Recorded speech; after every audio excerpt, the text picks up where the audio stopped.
های گایز، به ویدیوی جدید با من خیلی خوش اومدین. تو این ویدیو قرار داستان موزیک ویدیوی جدید و جنجالی و پر از معنی آیو که با همکاری تهیونگ منتشر کرده رو به همراه تمامی رکوردایی که زد رو بهتون بگم. تا آخر ویدیو همراه هم باشی چون داستان پشت این ویدیو خیلی قشنگه و خاصه.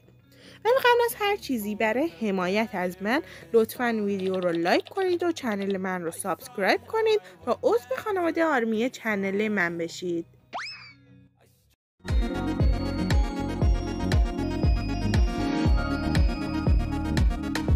خب همونطور که گفتم این موزیک ویدیو جنجالی شناخته شد، اونم به دو دلیل. اول از همه به خاطر اسمش یعنی Love Wins که انگاری یکی از شعارهای خانواده LGBT هست. معنیش هم حدودا میشه عشق پیروزه یا پیروز شد. بعد از اینکه این سری حواشی ها و اعتراض به اسم آهنگ پخش شد، آیو من اسم آهنگ رو از Love Wins به Love Wins All که به معنی عشق ما همه چیز رو میبره یا عشق ما نسبت به همه چی پیروزه تغییر دادش. داستان موزیک ویدیو هم طبق گفته ها و شنیده ها اینطوریه که آیو ناشنواه و تهیونگ هم یکی از چشماش نابینایی و از نظر جامعه یعنی نقص دارن. طبق گفته خود کارگردان اون مکعبی که توی ویدیو دنبالشون میکرد هم حدوداً حکم همون نگاه های تبعیض آمیزه و استانداردهایی که آدما از عشق ساختن و اینجوریه که کسی نقص و تفاوت رو توی عشق نمیپذیره و اون مکعب هم آدم‌هایی که متفاوت هستن رو از بین میبره و نابود میکنه. اون کوه لباسی هم که اول و آخر اموی میبینیم نشونه آدم‌هایی که از نظر جامعه دچار نقص هستن و طرد شدنه. اما تهیونگ و آیو مکمل و کامل کننده هم بودن.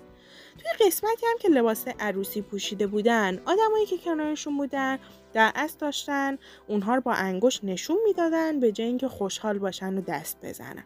و این دقیقاً نشون دهنده رفتارهای همین الان مردم جامعه نسبت به همدیگه هستش.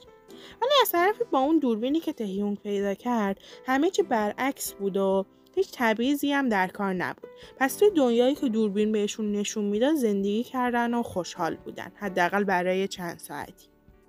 در نهایت بعد از فرار از اون ربات وقتی دیدن فرار نتیجه‌ای نداره سعی کردن باهاش بجنگن، اما متاسفانه نتونستن موفق بشن و آیو برای اینکه تهیونگ آخرین لحظه نترسه دستش رو روی چشم سالم تهیونگ گذاشت و بعد هم توی بغل هم مردن. در آخر نشونن که عشقشون در برابر تمامی قضاوت‌ها و نامهربانی و تبعیض‌ها برنده بود. اینم از داستان زیبا و غمگین و اما واقعیت موزیک ویدیوی آیو با همکاری تهیون که تونست توی 24 ساعت اولیه پخشش سرنشین چارت تاپ 100 ملون بشه که در کنار آهنگ یت تو کام پسرهای BTS میدرخشه. همینطور صدرنشین جدول جهانی آیتونز شد و تونست آلکیل رو کسب کنه. اگه سوالی بود توی کامنت ها ازم بپرسید. ممنونم که تا آخر ویدیو همراه هم بودید. اگه موضوع و یا آموزشی مد نظرتون هست حتما توی کامنت ها برام بنویسید تا ویدیوش رو درست کنم.